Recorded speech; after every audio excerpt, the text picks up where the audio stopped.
اللهم صل وسلم. الحمد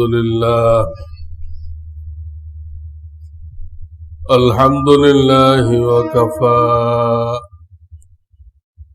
وسلام على عباده الذين اصطفى. أما بعد،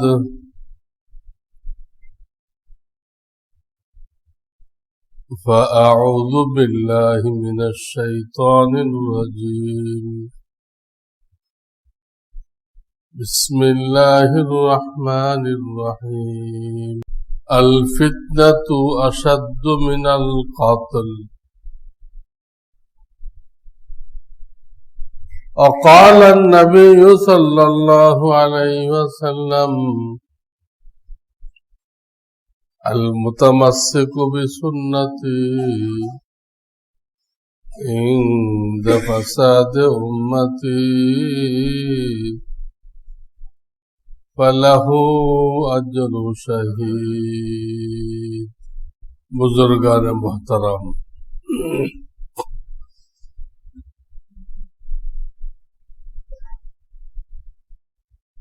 আমাদের প্রিয় নবীজি মুহাম্মদ রাসূলুল্লাহ সাল্লাল্লাহু আলাইহি ওয়াসাল্লাম তিনি উম্মতকে সতর্ক করার জন্য অনেক ভবিষ্যৎবাণী করে গেছেন, আমাদের ঈমান রক্ষা করার জন্য,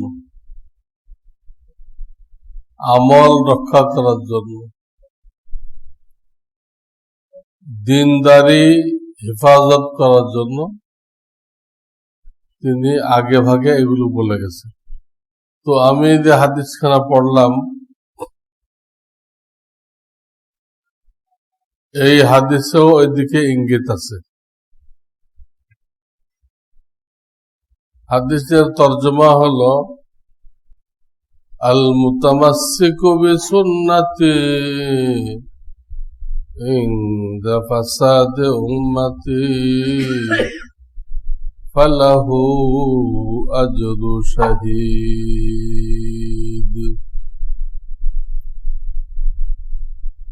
আমার উম্মতের উপরে ফিতনার জামানা আসবে,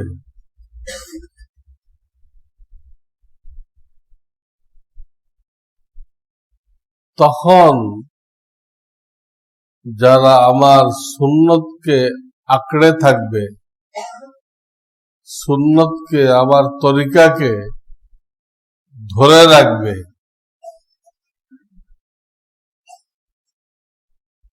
তারা শহীদদের সমান মর্তবা লাভ করবে, অর্থাৎ বিনা হিসাবে তারা বেহেশতে চলে যাবে এবং তারাও অনেকের জন্য শাফাআত করতে পারবে। তো আমার তরিকাকে ধরে রাখবে, এটা একটা ব্যাপক কথা, এটা নির্দিষ্ট কোনো বিষয় না।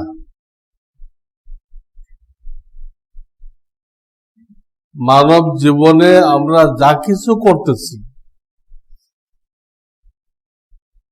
সবকিছুর মধ্যে আমাদের প্রিয় নবীজির তরিকা রয়ে গেছে,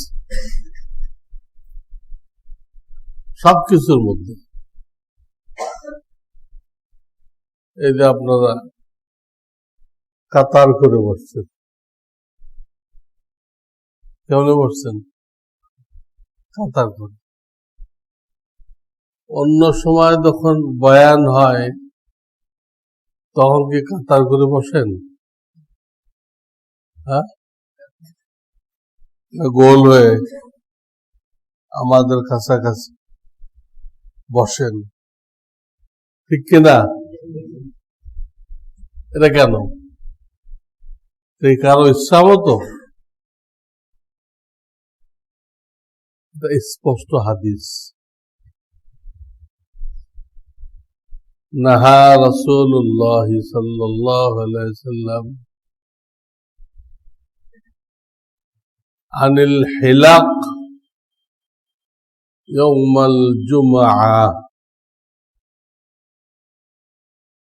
জুমার দিন প্রিয় নবীজি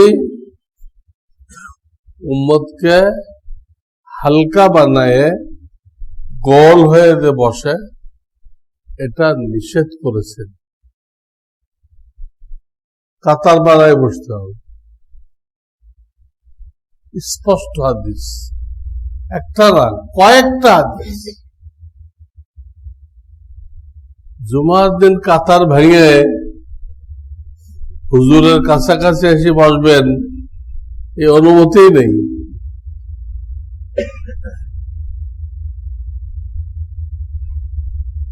এখানে এটাই হুজুরের তরিকা।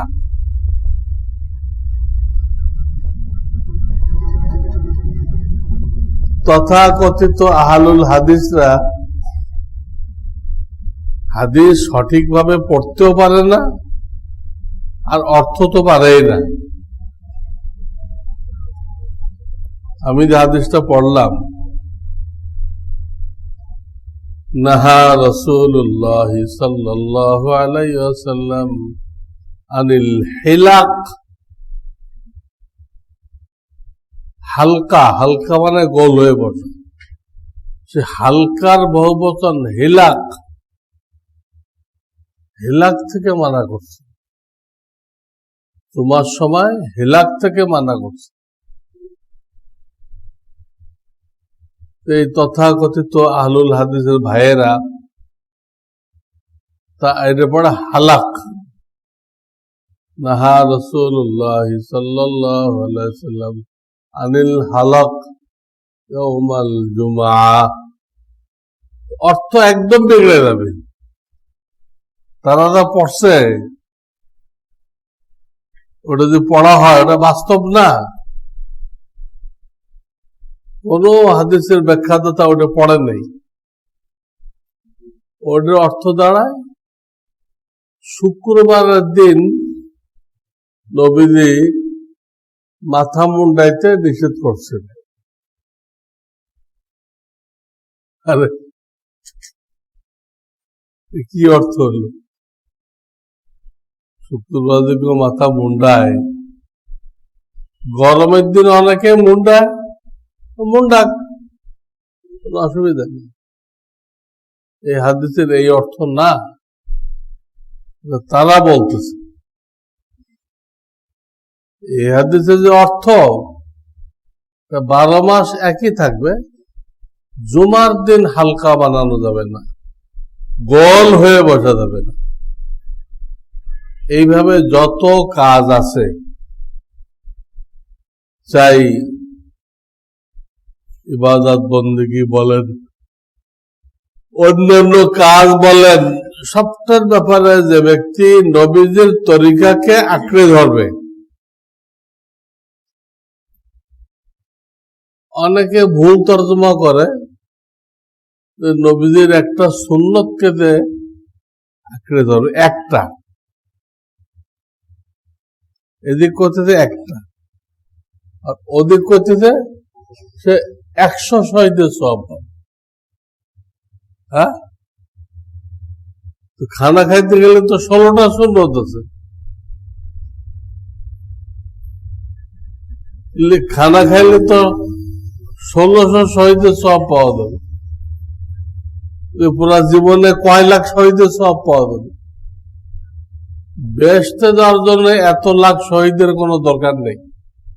আপনি যদি একটা শহীদের সওয়াব পান, আর লাগবেন বেড়া পার। এদিক করতেছে একটা সুন্নত, ওদিক করতেছে 100 শহীদ। এই দুটোটা হাদিসের অপব্যাখ্যা। একটা সুন্নত না, রসুলের তরিকা, চাই সেটা উযু হোক, গোসল হোক, তায়াম্মুম হোক, আজান হোক, ইকামত হোক, মসজিদে ঢোকা হোক, বের হওয়া হোক, নামাজ হোক, কোরআন তেলাওয়াত হোক, খাওয়া দাওয়া হোক, ঘুমানো হোক, বাজার করা হোক, যা আমরা করি, এক কথায় রাসূল সাল্লাল্লাহু আলাইহি ওয়াসাল্লাম মানুষ ছিলেন, তার ভিতরে নবুয়তের নূর ছিল, নূরের তৈরি না, নবুয়তের নূর ছিল। মোমবাতি কোন নূর না, আলো না, কিন্তু মোমবাতি আলোকে ধারণ করে, আলোকে ধারণ করে। হুজুর নিজে নূর না, কিন্তু তিনি নবুয়তের নূরকে ধারণ করতেন, যেটা একদম বাবা আদম থেকে চলে আসছে। ওই নূর হুজুরের পূর্বপুরুষদের কারণ না কারো কপালের মধ্যে ছিল, সেটা হুজুর পাইছেন। তার থেকে নূরের তৈরি হয়ে গেল। নূরের তৈরি হলে তো মানুষ থাকে না, সে হয়ে যায় ফেরেশতা। আর ফেরেশতার ডিভিশন হলো সেকেন্ড। আল্লাহ রাখছে প্রথম পজিশনে, মাটির তৈরি মানুষ ফার্স্ট, নূরের তৈরি ফেরেশতা সেকেন্ড, আর আগুনের তৈরি জিন থার্ড। আপনি প্রথম পজিশন থেকে নামায় সেকেন্ড পজিশনে আনলেন, উপরে নিলেন নাকি নিচে নিয়ে আসলেন? আমাদের জাহেল বন্ধুরা এই সোজা কথাটা বুঝতে রাজি না। তিনি মাটির তৈরি। আয়াতে বারবার বলা হয়েছে, কুল, বলে দেন, ইন্নামা আনা বাশারুম মিসলুকুম। বিভিন্ন আয়াত, আমি তোমাদের মতো মানুষ। হ্যাঁ, একটা জায়গায় পার্থক্য আছে, ইউহা ইলাইয়া, তবে আমার কাছে আল্লাহর পক্ষ থেকে ওহী আসে। তো ভিন্ন জিনিস, তো সব নবীর কাছে কি আছে, কিন্তু অন্য দিক দিয়ে কি বলা হইতেছে, আমি তোমাদের মতো, আনা বাশারুন, আমি মানুষ, মিসলু কুম, মিসলু মানে মতো, কুম মানে তোমাদের, তোমাদের মতো মানুষ। তাহলে মায়ের পেটে জন্ম নিলেন কেন? খানা খাইতেন কেন? রোগ শোক হইতো কেন? বাথরুমে যাইতে হইতো কেন? ছেলে মেয়ে হলো কেন? মৃত্যুবরণ করলেন কেন? এইগুলো তো নূরের সাথে খাটে না। নূরের তৈরি ফেরেশতার এগুলো একটাও লাগে না, না খাওয়া দাওয়া, না বিবি বাচ্চা, না টয়লেটে দৌড়ানো, না রোগ শোক, কিছুই খাটে না। সব তো হয়েছে রসুলের সাথে। শুধু একটা কথা, কিন্তু এই কিছু গুমরা মৌলবী সাধারণ লোকদেরকে গুমরা করে ফেলতেছে। হুজুর মাটির তৈরি না, নূরের তৈরি, ফেরেশতা হয়ে গেল। কোন ফেরেশতা থেকে আল্লাহ নবী রসুল নেন নাই, কোন জিন থেকে আল্লাহ নবী রসুল নেন নাই, প্রত্যেকে নিছেন মানব জাতি থেকে, যাতে মানুষরা তাদের প্রত্যেকটা জরুরত কিভাবে পূরণ করতে হয় এটা ওনারটা দেখে দেখে শিখতে পারে। আল্লাহ যে নবী নিতেন ফেরেশতা থেকে, তার তো প্রয়োজন নেই। আপনি তার থেকে শিখবেন কেমনে? তার খাওয়ার প্রয়োজন নেই, কখনো খায় না।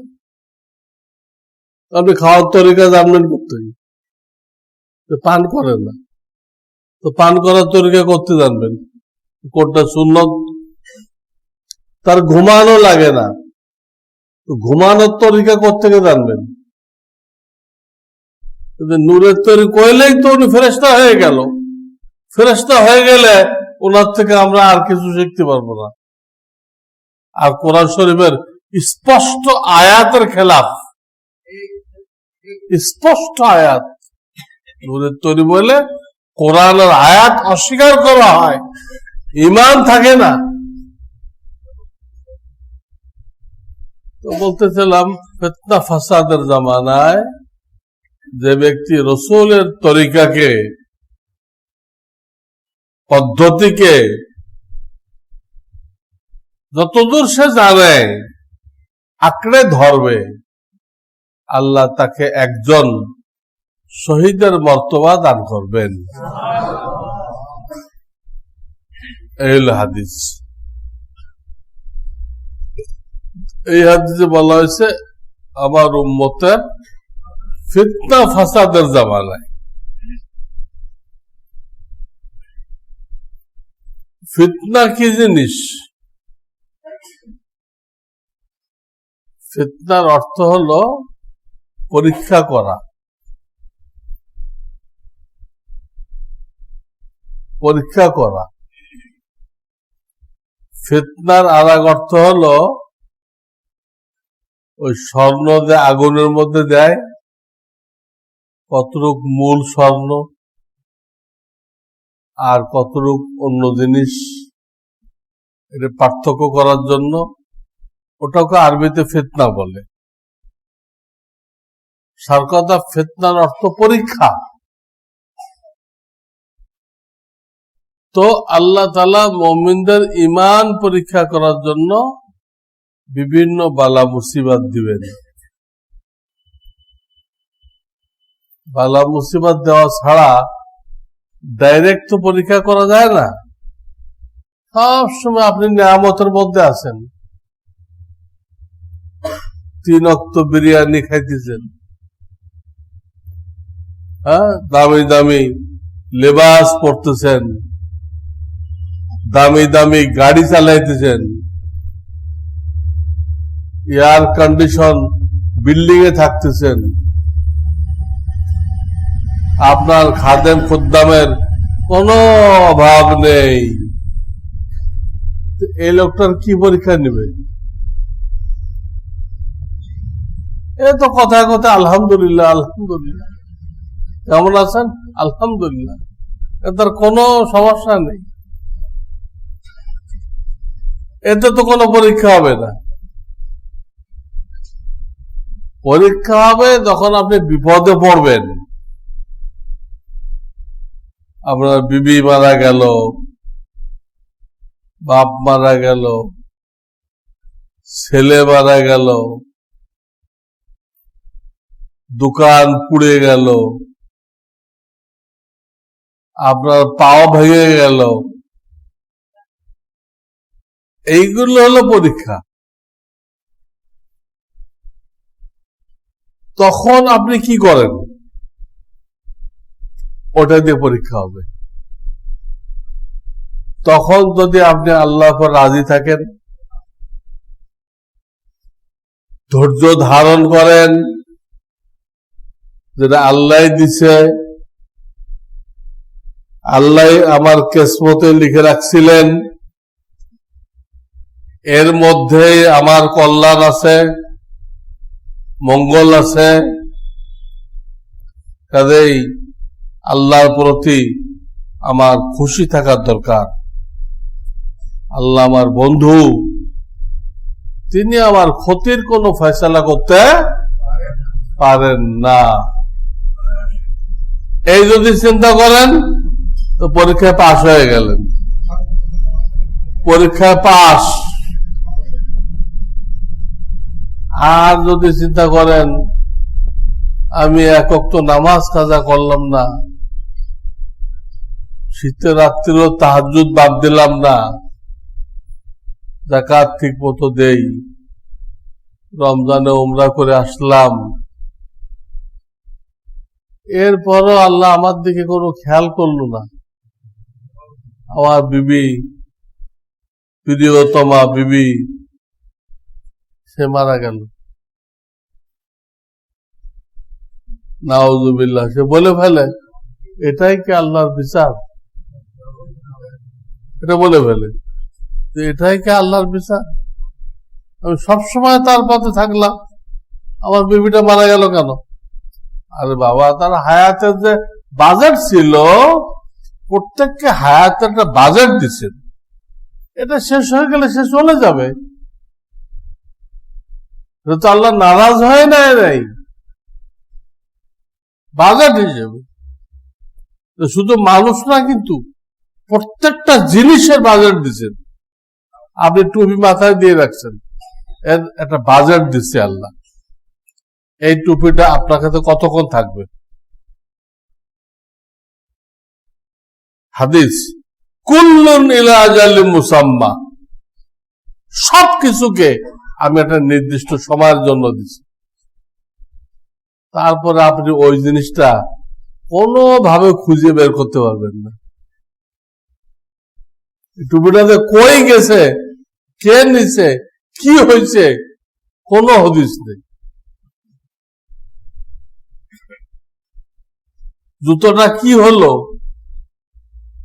কোনো হদিস নেই। সবকিছুর হায়াত, আপনার বিভিন্ন হায়াত ছিল, এই পর্যন্ত চলে গেছে। যাকে যতটুকু হায়াত দিছে আল্লাহ, যাকে দিয়ে যতটুকু কাজ নিবেন সে অতটুক করতে পারবে, অতটুক করতে পারবে। তার থেকে বেশি করার কোনো ক্ষমতা আমাদের নেই। তো বিপদে পড়ে যদি উল্টা চিন্তা করেন, আমি এত আল্লাহ আল্লাহ করলাম, তবলিগে চিল্লাও লাগাইলাম, মসজিদে টাকাও দিলাম, হ্যাঁ, 3 তলা করার জন্য, 2 তলা করার জন্য, সবই তো করলাম, আমার উপরে এই বিপদ কেন? এই বিপদ কেন? এটা যে বলল, পরীক্ষায় ফেল। তো ফিতনার জামানা এই জন্য বলা হয়েছে, এই ধরনের বিপদ আপদ একটার পরে একটা আসবে, একটা শেষ হয় নেই, আর একটা চলে আসবে।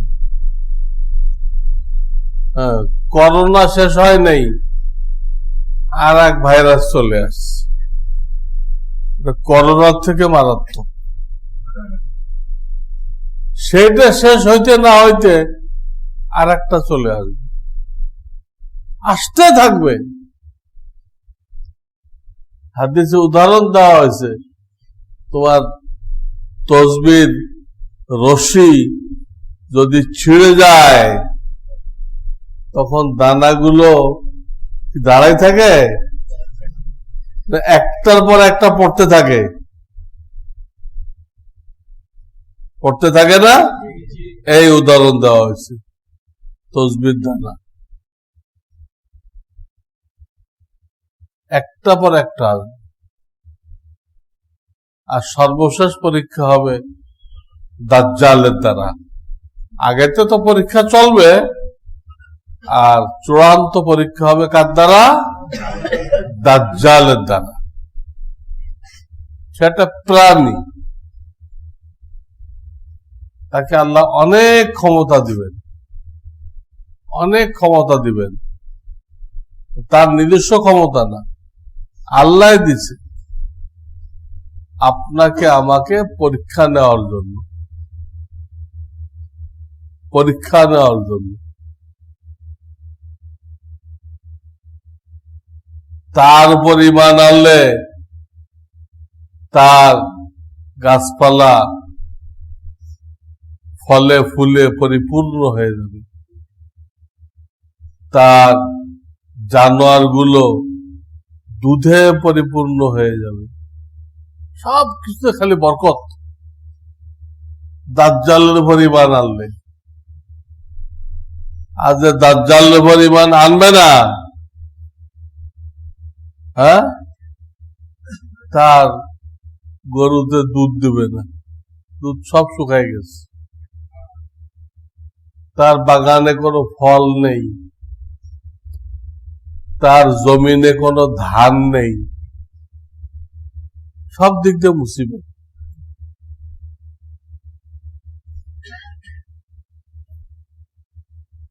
সে বেহেশতে দোজখ দেখাইবে, কিন্তু হুজুরে সতর্ক করছে, সে যেটা দোজখ বলবে ওটা হলো বেহেশত, ওর দোজখে যাইবা। আর ও যেটা বেহেশত বলবে ওটা কি? হাদিসে তার চেহারা সম্পর্কে বলা হয়েছে যে ডাইন চোখটা এরকম প্লেন, কপালের সাথে গালের সাথে একদম সমান। ডাইন চোখটা কি? প্লেন। আর বাম চোখটা বেবি টেক্সের মতো একটু সামনের দিক বাড়ানো। বাম চোখটা আছে কিন্তু সামনের দিকে বাড়ানো, এবং তার কপালে লেখা কাফের। কপালে কি লেখা? কাফের। প্রত্যেক নবী আলাইহিস সালাম তার উম্মতকে এই দাজ্জালের ফিতনা থেকে সতর্ক করে গেছেন, দোয়া শিখাই গেছেন, আল্লাহুম্মা ইন্নী আউযু বিকা মিন ফিতনাতিদ দাজ্জাল। দাজ্জালের ফিতনা থেকে আল্লাহ আমাকে হেফাজত করুন। 40 দিন থাকবে, পয়লা দিন 1 বৎসরের মতো। ওই একদিনে কিন্তু 1 বছরের নামাজ পড়তে হবে, একদিনের না, 1 বছরের মতো, তার মানে 1 বছরের নামাজ পড়তে হবে। ক্যালেন্ডার দেখে দেখে ওই দিনের মধ্যে সব ওয়াক্ত হবে, ইশাও হবে, ফজরও হবে। দ্বিতীয় দিন 1 মাসের মতো, তৃতীয় দিন 1 সপ্তাহের মতো, এরপরে নরমাল। এইভাবে 40 দিন থাকবে, পুরা দুনিয়া ঘুরবে সে। ইরানের একটা শহর আছে ইস্পাহান, ইস্পাহানি চা খান না আপনারা? ইস্পাহানি চা, এই ইস্পাহান শহর থেকে সে বের হবে, তার সাথে 70,000 সহচর থাকবে ইহুদি। সহচর থাকবে কারা? ইহুদি। তাদের সকলের চাদর সবুজ হবে। সকলের চাদর কি হবে? সবুজ হবে। এরাই হলো দাজ্জালের অনুসারী। তো অনেক দীর্ঘ বয়ান আসছে, নবী আলাইহিস সালাম উম্মতকে সতর্ক করার জন্য বলে দিয়ে গেছে, সে মক্কা মদিনায় ঢুকতে পারবে না। মক্কা মদিনার প্রত্যেকটা রাস্তায় ফেরেশতারা থাকবে, ওকে ভাগাই দিবে। দুনিয়ার সব জায়গায় যেতে পারবে, মক্কা মদিনায় ঢুকতে পারবে না। এবং এই দাজ্জালকে কতল করার জন্য আসবে হযরত ঈসা আলাইহিস সালাতু ওয়াস সালাম। ওনার মূল দায়িত্ব এটা,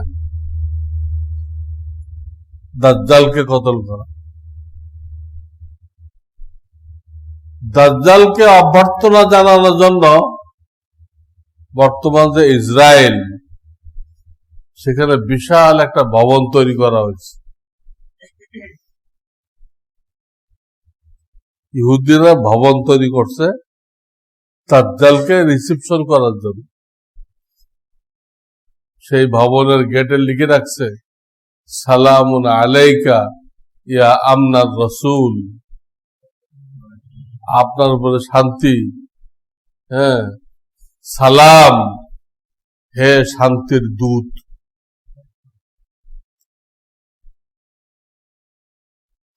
দাজ্জালকেও মাসি বলে, মাসি যে জমিনে চলতে থাকে। ঈসা আলাইহিস সালামকেও মাসি বলা হয়, মাসিহ। আর ইহুদিরা মনে করে যে দাজ্জাল হলো মাসিহে হেদায়াত, হেদায়াতের মাসি। আর ঈসা আলাইহিস সালাম হলো নাউজুবিল্লাহ, নাউজুবিল্লাহ, নাউজুবিল্লাহ, উনি হলো জারজ সন্তান। আর আমরা মনে করি ঈসা আলাইহিস সালাম হলো মাসিহে হেদায়াত, হেদায়াতের মাসি।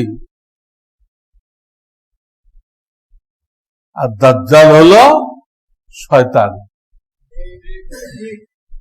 শয়তানের যে চেলা চামুন্ডু আছে তার মধ্যে একজন। সকল নবী এই আখিরি উম্মতের মধ্যে সামিল হওয়ার দোয়া চাইছেন, সকল নবী। আমাকে নবী তো বানাইছো, শেষ নবীর উম্মত বানাও। কিন্তু আল্লাহ কারোরটা কবুল করেন নাই, কারোরটা করেন নাই। মুসা আলাইহিস সালাম দোয়া চাইছে। হায়াতুস সাহাবাতে হাদিস আছে, দেখেন হায়াতুস সাহাবা কিতাবে। শুধু কারটা কবুল করছেন? ঈসা আলাইহিস সালাম, এটা কবুল করছে। ইনারটা কেন কবুল করলেন? একটা হেকমত আছে। হেকমত এই যে দুনো মাসিকে আল্লাহ একসাথে করবেন। ঈসাও মাসি, দাজ্জালও মাসি, দুজনকে একসাথে করবেন, করে দুইজনের মধ্যে মোকাবেলা হবে। মোকাবেলা হয়ে দাজ্জাল হেরে যাবে, শেষ, ফিনিশড। এই দুইজনকে মুখোমুখি করার জন্য ওনারটা কবুল হয়েছে, ওনার আসার দরকার, যাতে ইহুদিদের সামনে ফয়সালা হয়ে যায়। তাদের দাজ্জালকে মাসিয়ে হেদায়েত কইছে, মাসিয়ে হেদায়েত কইছে। এটা যে জ্বলন্ত গলত, চূড়ান্ত গলত, এটা প্রমাণ করার জন্য ঈসা আলাইহিস সালামকে আনতে হবে। আল্লাহ আনবে।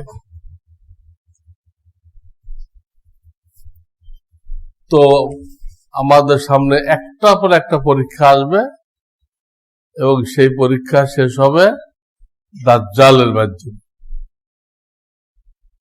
একটা পর একটা, প্রত্যেকটা পরীক্ষায় আমাদের আল্লাহর উপরে রাজি খুশি থাকতে হবে। বুঝে আসুক বা না আসুক, কোন কল্যাণ আপনি আমি দেখতে পাই বা না পাই, খুশি থাকতে হবে। কোন বিপদে আল্লাহর উপরে অভিযোগ করা যাবে না, আল্লাহর উপরে মন খারাপ করা যাবে না, তাহলে আপনি ফেল। এই দাজ্জালের জামানা যা বোঝা যায় হালাত দেখে বেশি দূরে নেই, খুব দ্রুত পৃথিবী ওইদিকে আগাইতেছে। এবং নবীজি কিছু আলামত বলছেন, দাজ্জাল যে আসবে তার আগে পৃথিবীতে কি হবে, তার অনেক আলামত আছে। আমি দু চারটা আলামত আপনাদেরকে বলবো, সবগুলো বলবো না। এটা হাদিস থেকে আমি বয়ান করতেছি। যেমন একটা আলামত এই হবে, তুচ্ছ তুচ্ছ বিষয় নিয়ে একজন আর একজনকে খুন করে ফেলবে। মানে হাদিসে আছে লা ইয়াদরিল কাতিলু ফিমা কতালা, হত্যাকারী জানবে না আমি এই লোকটার হত্যা করলাম কেন। ওয়ালা ইয়াদরিল মাকতুল ফিমা কুতিলা, যে হত্যা হয়ে গেছে সেও জানবে না আমাকে হত্যা করা হলো কেন। এমন তুচ্ছ তুচ্ছ বিষয় নিয়ে হত্যা করে ফেলবে। কত ঘটনা আমার সামনে আসছে। হোটেলের ম্যানেজার সব বিল চাইছে, কি চাইছে,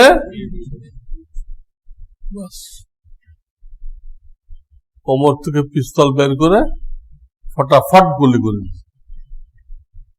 আমার কাছে বিল চাইলি, আমাকে চিনোস না, এটা কি হলো? তো হোটেলের নিয়মই আপনি খাবেন বিল দিবেন। তাহলে ম্যানেজার কি ভুল করলো? কোনো ভুল করে নাই, তা জান চলে গেছে, জান চলে গেছে।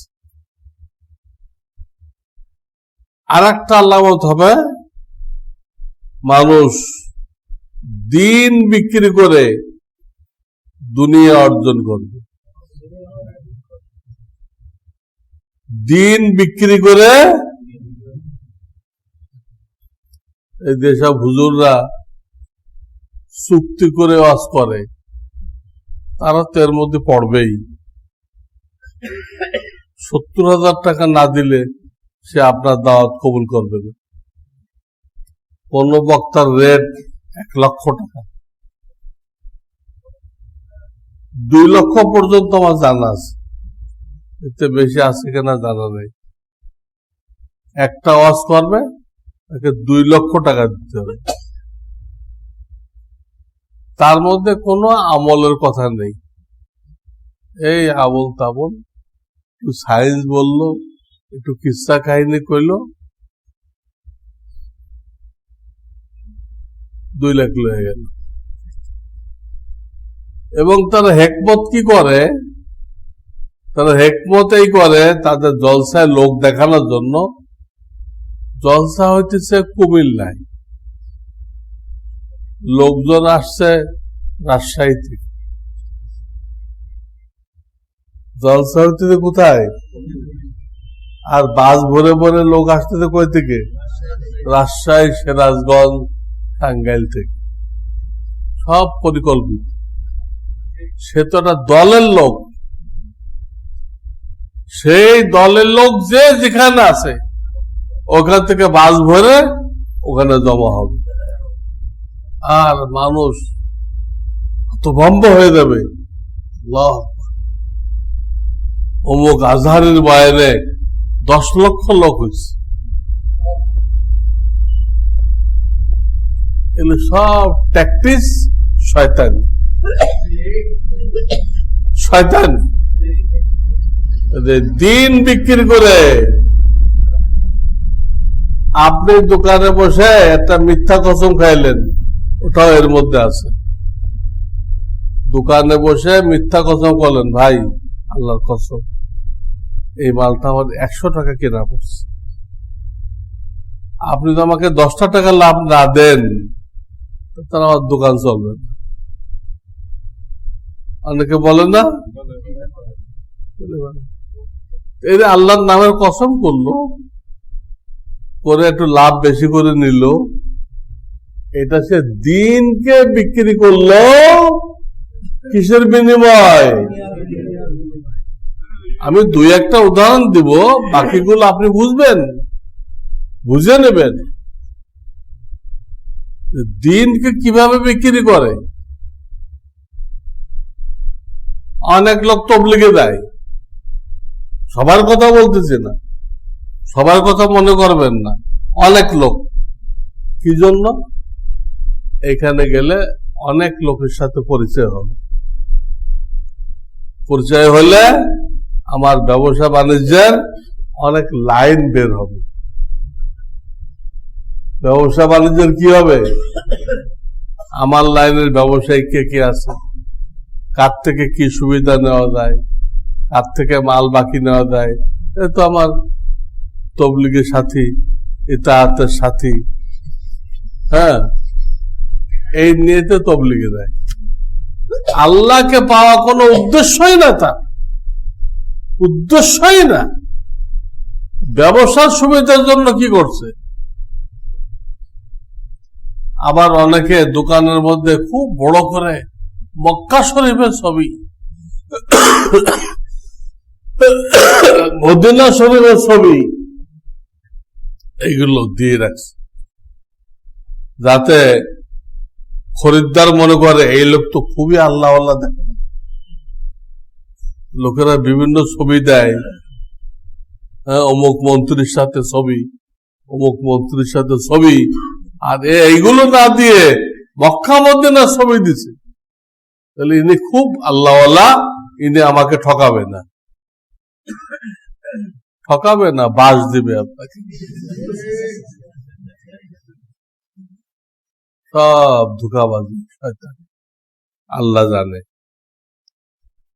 আর একটা আলামত 3 নম্বর, রেশমি কাপড় পরিধান করা ব্যাপক হয়ে যাবে। আড়ং শোনেন না, আড়ং, হ্যাঁ হ্যাঁ, এই যে এনজিওদের দোকান, এনজিওদের বেরাকের দোকান, এরা যে পাঞ্জাবি বেচে সিল্কের, রেশমি, এক একটা পাঞ্জাবি 5-10 হাজার টাকা দাম। এটাতে পরা হইতেছে, এটা ফিতনার আলামত, ফিতনার আলামত। 4 নম্বর একটা আলামত, আকস্মিক মৃত্যুর হার বেড়ে যাবে। আকস্মিক মৃত্যু, গতকাল তার দেখছে ভালো মানুষ, তার সাথে বসে আপনি অনেকক্ষণ গল্প করে গেছেন, চা খেয়ে গেছেন, আজকে শুনতেছেন চলে গেছে। এইরকম মৃত্যুর হার বেড়ে যাবে। এটা আর বোঝাই কইতে হবে, এটা তো করোনা দ্বারা স্পষ্ট হয়ে গেছে। যখন তখন রাস্তাঘাটে যেখানে সেখানে লোক পড়তেছে আর উঠতেছে না, তার ছেলে পেলেও উঠাইতে আসতেছে না।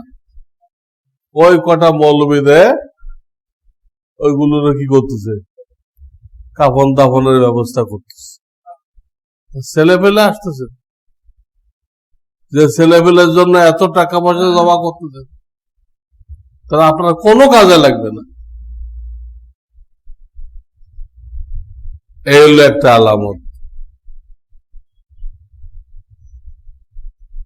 বৃষ্টিপাত হবে, বৃষ্টিপাত হওয়ার পরে নিয়ম হলো পরিবেশ ঠান্ডা হওয়া, পরিবেশ। কিন্তু ওই জামানায় বৃষ্টি হওয়ার পরে পরিবেশ আরো গরম হবে। ভালো বৃষ্টি হয়ে গেছে, আপনার মনে করতেছেন চাদর টাদর বের করতে, চাদর বের করতে হবে, এখন উল্টা গরম লাগতেছে। এই দাজ্জাল আসতেছে। এই জন্য সূরা কাহাফের পুরোটা পড়তে পারলে ভালো, না হয় প্রথম 10 আয়াত পড়তে বলা হয়েছে। সূরা কাহাফের প্রথম 10 আয়াত পড়তে বলা হয়েছে, আর না পারলে, পুরোটা না পারলে এটা আপনারা পড়বেন। যারা পড়তে পারেন না, যারা পারে ওদের পড়া শুনবেন। তো আল্লাহ দায়িত্ব নিছে আপনাকে দাজ্জালের ফিতনা থেকে হেফাজত করবে। আল্লাহ দায়িত্ব নিছে। এবং হাদিসে এটাও আসছে যে তোমার শহরে যদি দাজ্জাল আসে, তুমি খবর পাও, তো দাজ্জালকে দেখতে যাইবা না, তুমি পালাও, পালায় আর একদিক যাও। কারণ যদি দেখার পরে সে যে আজিব আজিব ঘটনা দেখাইবে, ম্যাজিক দেখাইবে, দেখে তুমি মুগ্ধ হয়ে যাও, আর তারপর ঈমান আনো, তোমার সব গেল, আমও গেল, সালাও গেল। দাজ্জালকে দেখতে দেওয়া নিষেধ। ওই হাদিসের আন্ডারে বলা হয়েছে দাজ্জালের যে চেলা চামুন্ড আসবে এদেরকেও দেখতে দেওয়া কি নিষেধ। দাজ্জালের চেলা চামুন্ড আসবে না, এই যে বিভিন্ন বাগি, দেওয়ান বাগি, অমুক বাগি, তমুক বাগি, এরা ইসলামের সুরত ধারণ করে মানুষকে বেঈমান বানাইতেছে। সুরত ইসলামের বানাইতেছে বেঈমান। এদেরকে খাড়া করছে ইহুদিরা। ইহুদিরা জানে যে মুসলমানরা পীরের ব্যাপারে দুর্বল, পীরের ব্যাপারে দুর্বল। ওইটাকে সামনে রেখে তারা পীর বসাই দেয়। আর পীর যাতে প্রত্যেক সপ্তাহে কয়েকটা করে গরু মেরে খাওয়াইতে পারে, সব টাকা ওই এনজিওরা দেয়। খুব গরু খাওয়ান, আপনার গরু খাওয়ার জন্য আরো কিছু গরু আসবে, ওইগুলো আপনার শিষ্য। এই দাজ্জালের গরু খাইতে যাবেন না, আপনিও গরু হয়ে যাবেন, বেঈমান হয়ে যাবেন। এদেরকেও দেখতে দেওয়া নিষেধ, কোন ভণ্ড পীরকে দেখতে দেওয়া নিষেধ। 6 নম্বর একটা আলামত, মানুষ সন্তান নেওয়ার কোন আগ্রহ রাখবে না। সৃষ্টিগতভাবে আল্লাহ মানুষের মধ্যে সন্তানের আগ্রহ রাখছে, আমার ছেলে পেলে হবে, হ্যাঁ, দিন দুনিয়ায় কাজে লাগবে, কাজে লাগবে না, আমার সব কাজে সহযোগিতা করবে, বুড়া হয়ে গেলে দেখাশোনা করবে, আখিরাতে আমার জন্য শাফাআত করবে। হ্যাঁ, যে ছেলেপেলেকে দিনদার বানাইলে তারা আপনার জন্য শাফাআত করবে। আপনার ছেলে যদি হাফেজ আলেম হয়, সে যে জান্নাতে যাবে, আপনি ওই জান্নাতে যাবেন। এই জন্য ছেলেপেলে দরকার। কিন্তু ওই জামানায় মানুষ এই আগ্রহ হারাই ফেলে। বর্তমানে জন্ম নিয়ন্ত্রণের এত বেশি অপপ্রচার করা হইতেছে, এত বেশি অপপ্রচার করা হইতেছে, মানুষ আগ্রহ হারাই ফেলছে। আগে লিখছে ছেলে হোক মেয়ে হোক 2টা সন্তান যথেষ্ট। তো একটা জন মরে যাবে, আর এক কানাই মাস্টার নিয়ে আপনি কি করবেন? একটা গেছে মরে। এখন লিখছে সুসন্তান একটাই যথেষ্ট, আরো কমায় আছে সুসন্তান। হ্যাঁ, একটা মেয়ের ছবি দিছে, আর পাশে তার দাদা কি নানার ছবি দিছে, সে ওই মেয়ের কাঁধে হাত দিয়ে বলতেছে এরকম সুসন্তান একটাই। আল্লাহর হাবিব বলতেছে তোমরা আমার উম্মত বাড়াও, উম্মত বাড়াও, রিজিকের চিন্তা করো না, রিজিক তো আল্লাহ দিবে। তোমারটা কে দেয়? তোমারটা তুমি আনো, তোমাকে আল্লাহ খাওয়ায়, তোমার সন্তানদেরকেও কে খাওয়াবে? ওই চিন্তাই করো না, উম্মত বাড়াও। আমি হাসরের ময়দানে আমার উম্মতের আধিক্য দিয়ে ফখর করব। এই আগ্রহ হারাই ফেলবে মানুষ। এই অবস্থা হয়েছে কিনা বলেন? আগ্রহ হারাইছে কিনা? এখন বেশি সন্তানকে ঝামেলা মনে করে, ঝামেলা মনে করে। তারপরে এই 2-1টা সন্তান নেয়, এরা চাকরি বাকরি করতে, কেউ আমেরিকা চলে যায়, কেউ লন্ডন চলে যায়। এই বুড়া বুড়ি পড়ে থাকে, দেখাশোনার কেউ নেই, কখন মরে রয়েছে খবর নেই। 2টা যে নিলেন কোনো কাজে আসলো না। তারা তাদের চাকরি বাকরি নিয়ে কি ব্যস্ত। আপনি যে বাপ, আল্লাহ রসুলের পরে আপনার পজিশন, আপনার দিক তাকাইলে নেকি, অনেক নেকি, এইগুলো কিচ্ছু তারা জানে না। এই সন্তান নেওয়ার আগ্রহ হারাইবেন।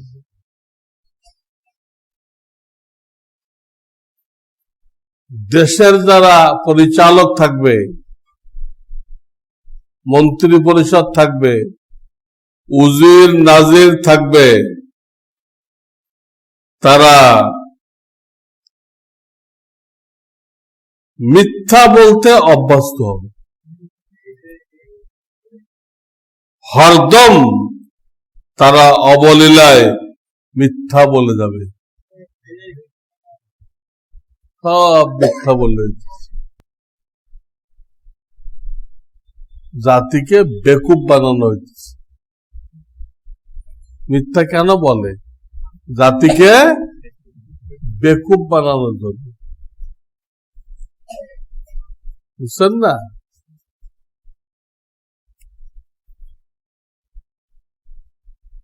এই যে টিকা দেয়, 5 মাসে 5টা টিকা দেয় না, না কয় মাসে? এটা তো আমাদের ছেলেদেরকে অথর্ব বানানোর জন্য। এটা সরকারকে টাকা দেয়, টাকা দিলে সরকার স্কুল কলেজ সব বন্ধ দিয়ে টিকা খাওয়াও, টিকা খাওয়াও। বিদেশিরা যে আমাদেরকে ক্ষতি করতেছে, এই ক্ষতি করার জন্য পারমিশন কে দিচ্ছে? সরকার দিচ্ছে। আরো নানান রকম এনজিও আসতেছে আমাদের দেশে আমাদের ক্ষতি করার জন্য। একটা এনজিও আসছে, তারা নাম দিছে, যেখানে এইডস এর চিকিৎসা দেওয়া হয়। কিসের? এইডস এর চিকিৎসা দেওয়া হয়। মন্ত্রীকে বহু টাকা দিছে, দিয়ে তারা রেজিস্ট্রেশন করেছে। তো তাদেরকে প্রশ্ন করা হয়েছে যে এই দেশে তো এইডস নেই, তো আপনি কারা চিকিৎসা দিবেন? বাংলাদেশে তো এইডস নেই। এটা তো জেনা, ব্যভিচার, সমকামিতা এগুলো দিয়ে হয়। তো বাংলাদেশ তো ওই পর্যায়ে আল্লাহ এখনো নেয় নাই, আল্লাহ হেফাজত করছে। তখন সেই এনজিও এগুলো উত্তরবঙ্গে বেশি আসছে। তারা জবাব দিছে, হ্যাঁ এখন ই নেই, এইডস নেই, তবে আমরা এইডস তৈরি করব। এইডস তৈরি করার পরে তাদেরকে চিকিৎসা দিবে। এই মুহূর্তে করে এইডস নেই, তো চিকিৎসা কারে দিবে? আপাতত তারা লোকদেরকে ডেকে ডেকে সমকামিতার ট্রেনিং দিচ্ছে। এই এনজিও গুলো সমকামিতার ট্রেনিং দিচ্ছে, যা আমাদের দেশের লোক কোনোদিনও জানে না। পুরুষে পুরুষে, মেয়েতে মেয়েতে। আল্লাহ নিয়ম করছে পুরুষের আকর্ষণ হবে মহিলার দিকে, মহিলার হবে পুরুষের দিকে। এটা দুনিয়া টিকে থাকবে, বিয়ে শাদী হবে, সন্তান হবে, দুনিয়া টিকে থাকবে। এটা সম্পূর্ণ একটা উল্টা জিনিস। পুরুষের আকর্ষণ পুরুষের দিকে, মহিলার আকর্ষণ মহিলার দিকে। তাহলে এক সময় বাংলাদেশ থাকবে, এখানে কোনো মানুষ থাকবে না। এই বাংলাদেশ দিয়ে আপনি কি করবেন? ভূখণ্ড আছে, মানুষ নেই। এটা দেশ কাকে বলে? ভূখণ্ড থাকতে হয়, মানুষও থাকতে হয়। সমকামিতা ব্যাপক হয়ে গেলে মানুষ কোত্থেকে হবে? পুরুষ পুরুষে মেয়ে হবে, সন্তান হবে। মহিলা মহিলা খুব মহব্বত, সন্তান হবে। দেশ বেরান হয়ে যাবে, ধ্বংস হয়ে যাবে। এইগুলো হবে। তাহলে কি পাইলাম? দেশের যারা পরিচালক এরা হরদম মিথ্যা কথা বলবে, সব মিথ্যা কথা বলবে, বলে বিদেশের এজেন্ডা আমাদের উপরে চাপাই দিবে, দিয়ে ওইগুলো বাস্তবায়ন করবে, তারা টাকা পাবে। এই করোনা নিয়ে কত মিথ্যা এজেন্ডা চাপাই দেওয়া হয়েছে, যে এটা হয়েছে, এটা সংক্রামক, সব তো মিথ্যা। নামাজে 3 হাত দূরে দাঁড়াও, নামাজে ঠুসি লাগাও, ঠুসি, আরে বাবা ঠুসি তো গরুকে লাগানো হইতো, আর একজনে ধান না খেয়ে দেয়, এখন সেই ঠুসি আপনার আমার মুখের মধ্যে লাগাইছে। আমরা কি গরু নাকি? আমরা গরু? আমাদের ঠুসি লাগাইছে কেন? অথচ হাদিসে আসছে, নবীজি বলছেন মুখ ঢেকে যারা নামাজ পড়ে, হ্যাঁ এটা নিষেধ, নামাজ মাকরু তাহরিমা, এটা লাগাই যারা নামাজ পড়বে মাকরু তাহরিমা। আমেরিকার ডাক্তারদের একটা সংস্থা, অনেকগুলো ডাক্তার মিলে বলে দিছে, এই যা প্রচার করা হইতেছে বিশ্ব স্বাস্থ্য সংস্থা থেকে, তোমরা এটা সোয়াইছে, এই সেই, দূরে দূরে দাঁড়াও, সামাজিক দূরত্ব বজায় রাখো, সারাদিন হাত ধোও, হ্যাঁ এই করো সেই করো, সেগুলো সব বাকওয়াস, বুকাস। এর করোনার ব্যাপারে কোনো প্রতিক্রিয়া নেই, এর দ্বারা করোনার কোনো ফায়দা হবে না। ডাক্তারদের একটা অ্যাসোসিয়েশন এই বক্তব্য দিছে, এটা ভুয়া। আর আমাদের সরকার কিছু খয়রাত পাওয়ার জন্য বিশ্ব স্বাস্থ্য সংস্থা থেকে কিছু খয়রাত পাওয়ার জন্য ওইটা আমাদের কাঁধে চাপাই দিছে, আমরা সব গরু হয়ে ঠুসি লাগায় বসে আছি।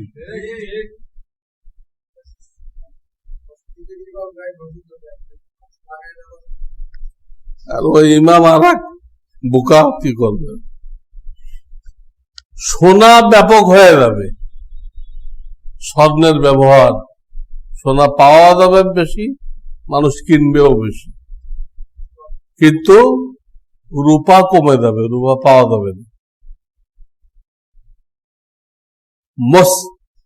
মসজিদকে খুব সাজানো হবে, খুব রং বেরঙের পাথর, কত রকম সাজানো, মাজার যেরকম সাজায় না মাজার, মসজিদ সাজানো হবে, খুব উঁচা উঁচা মিনার করা হবে, এবং এক কমিটি আর এক কমিটির উপরে ফখর করবে। আরে মসজিদ কি বানাইছেন আপনারা? মসজিদ কাকে বলে বুঝতে হলে আমাদেরটা দেখে আসেন। মসজিদ কাকে বলে আমাদেরটা দেখে আসেন। মদ পান ব্যাপক হয়ে যাবে, মদের নামেও খাবে, মদের নাম ছাড়াও খাবে। মদের নাম ছাড়া মদ নেই, এই যত স্পিড, টাইগার, এগুলো কি, হ্যাঁ সব মদ। তারপর এই সমস্ত কবিরাজদের যে সালসা বেছে, সারিবাদী সালসা, হ্যাঁ মৃত সঞ্জীবনী সালসা, কি কি সালসা বেছে না, সব মদ, সব কি বিভিন্ন নামে মদ পান ব্যাপক হয়ে যাবে। শরিয়তের শাস্তি বর্জন করা হবে। শরিয়তে প্রত্যেকটা অন্যায়ের শাস্তি ঠিক করছে, ওই শাস্তি দিবে না, ওইগুলো বাদ দিয়ে, ওগুলোকে বলবে বর্বরতা, ওগুলো বাদ দিয়ে তারা নিজের একটা আবিষ্কার করবে, সে আইনের দ্বারা কোনো ফায়দা হবে না, কোনো ফায়দা হবে না। সেই তো ঘুরে ফিরে ধর্ষণের শাস্তি, মৃত্যুদণ্ড দেওয়া হয়েছে, হয় নাই? এটা তো শরিয়ত কইছিল, তো পয়লা দিন মানো নাই কেন? পয়লা দিন মানো নাই কেন? সেই তো ঘুরে ফিরে কাফেররাও খতনা করতেছে, কাফেররাও কি করতেছে, দেখতেছে সিফিলিস, গনোরিয়া দিয়ে মানুষ সাংঘাতিক ক্ষতিগ্রস্ত হইতেছি, তো বাধ্য হয়ে কি করতেছি, মুসলমানের সব তারা চুরি করে লয়ে যেতেছে, চুরি করে লয়ে যেতেছে, তাদের কিছু না। দিল্লিতে একজন ইংরেজ মুসলমান হয়েছিল, ইংরেজ কি হয়েছিল, মুসলমান হয়েছিল, ভালো ভালো মুসলমান, কিন্তু সে একটা কাজ নিজের পক্ষতে করত, যে পেশাবখানা উজুখানা একদম ঝকঝকে রাখত। কি রাখত? ঝকঝকে রাখত, পরিষ্কার। ইসলামের শিক্ষা, রাসূলুল্লাহ কইছে পরিষ্কার পরিচ্ছন্নতা ঈমানের অঙ্গ, ইসলামের শিক্ষা। কিন্তু একজন মুসলমান বলল যে এই বেটা মুসলমান তো হয়েছে, কিন্তু এর স্বভাব ঠিক হয়নি, ওর স্বভাব সেই ইংরেজি স্বভাব রয়ে গেছে। কিন্তু পরিষ্কার পরিচ্ছন্নতা থাকে ইংরেজদের স্বভাব, তাই সে মুসলমান হয়েছে, স্বভাব কি হয়নি। গান না থাকা এটা মুসলমানদের স্বভাব, মুসলমান হয়েছে কিন্তু স্বভাব ঠিক হয়নি। কি বুঝছে? ইসলামের কিছুই বোঝেনি, নাদান। তো শরীয়তের শাস্তি বর্জন করা হবে। মহিলারা কর্মজীবনের সকল ক্ষেত্রে পুরুষদের অংশীদার হবে, সকল ক্ষেত্রে কি হবে? পুরুষদের অংশীদার হবে। হয়েছে কিনা? সকল ক্ষেত্রে পুরুষদের অংশীদার হয়েছে কিনা? এবং একটা হাদিস আসছে যেটা দলিল না, এটাকে দলিল বানাবে। কোন দেশ কি দলিল? মক্কা মদিনা কি দলিল? দলিল। কিন্তু অনেক লোকরে বলতে শুনবেন যে তুরস্কের ভিতরে মূর্তি আছে, অমুক দেশে মূর্তি আছে, তাহলে আমাদের দেশে কি সমস্যা? আরে তুরস্ক কি কোরআন সুন্নাহ নাকি? যারা থাকলে আমাদের কি? তারা ভুল করছে। কামাল আতাতুর্ক তো বহুত বড় ইসলাম বিদ্বেষী ছিল, কোন ইহুদি এত ইসলাম বিদ্বেষী হয় নাই যা কামাল আতাতুর্ক হয়েছে। আর আমাদের দেশের গাধারা তার নামে একটা রাস্তা বরাদ্দ করছে, কামাল আতাতুর্ক। আমাদের দেশের গাধাদের কাজ। নাস্তিক, মুরতাদ, তুরস্ক থেকে ইসলামী খেলাফত সেই নষ্ট করছে। এর আগ পর্যন্ত ইসলামী খেলাফত ছিল, রসুলের তাবাররুক, বিভিন্ন জুব্বা, টুপি, পাগড়ি, লাঠি, তরবারি সব তুরস্কে আছে। একসময় তুরস্ক ছিল ইসলামী হুকুমতের রাজধানী। মক্কা মদিনা পর্যন্ত কার আন্ডারে ছিল? তুরস্কের আন্ডারে ছিল। এটা নষ্ট করছে কে? Kemal Ataturk. এটা আতাতুর্ক বলা ঠিক না, আতাতুর্ক মানে তুর্কিস্তানের বাপ। এই তো তুর্কিস্তানের ছাগল। কিসের বাপ? তুর্কিস্তানের ছাগল। যেটা দলিল না, এটা দলিল বানাইবে। আর একটা আলামত আসছে, এটা শেষ আছে তো আরো অনেক, আজকের বয়ানে শেষ, যে লোকেরা কোরআন দ্বারা হাদিস অস্বীকার করবে। কোরআন দ্বারা হাদিস অস্বীকার করবে। তো দেখবেন ইউটিউবে এক লোক বেরোয়েছে, দাড়ি নেই, মোছ নেই, দেখতে একদম ভম্বল দাস, একদম কি ভম্বল দাস, সমান আয়াত পড়তেছে আর হাদিস অস্বীকার করতেছে যে এই আয়াতের দ্বারা এই হাদিসটা যে মিথ্যা, এটা প্রমাণ হয়ে গেল। উদাহরণস্বরূপ আমি একটা উদাহরণ দিচ্ছি। সে বলতেছে কোরআন শরীফে আছে আল্লাহু ইয়াসিমুকা মিনান নাস, আল্লাহ আপনাকে কাফেরদের থেকে হেফাজত করবেন। কাফেরদের থেকে কোরআন আছে, আসলে আছে। তো সে বলতেছে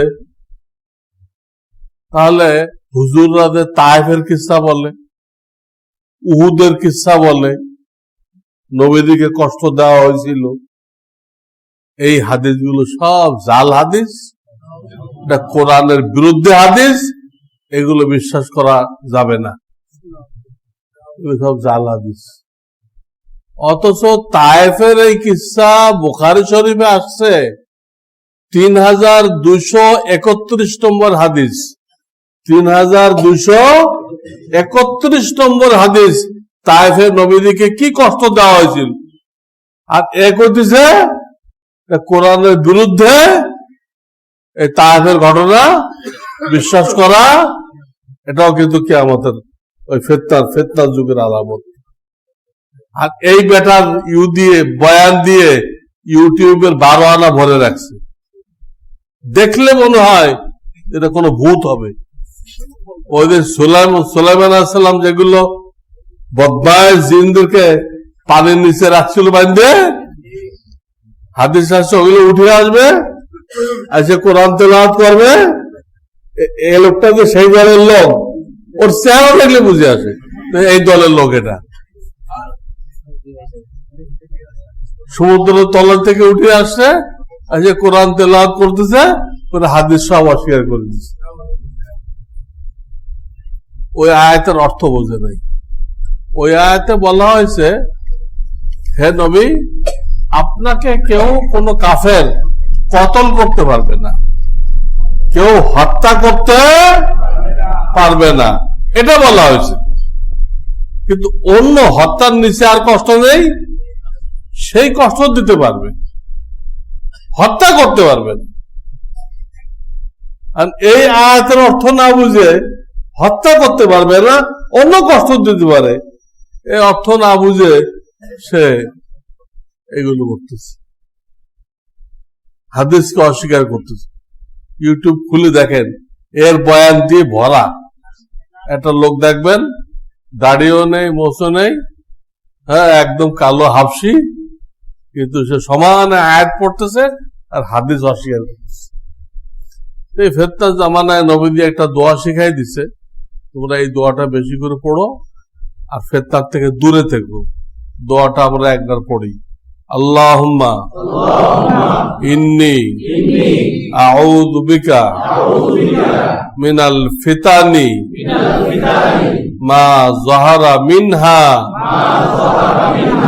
ওয়া মা বাতান। ওয়া আখিরু দাওয়ানা আনিল হামদুলিল্লাহি রাব্বিল আলামিন।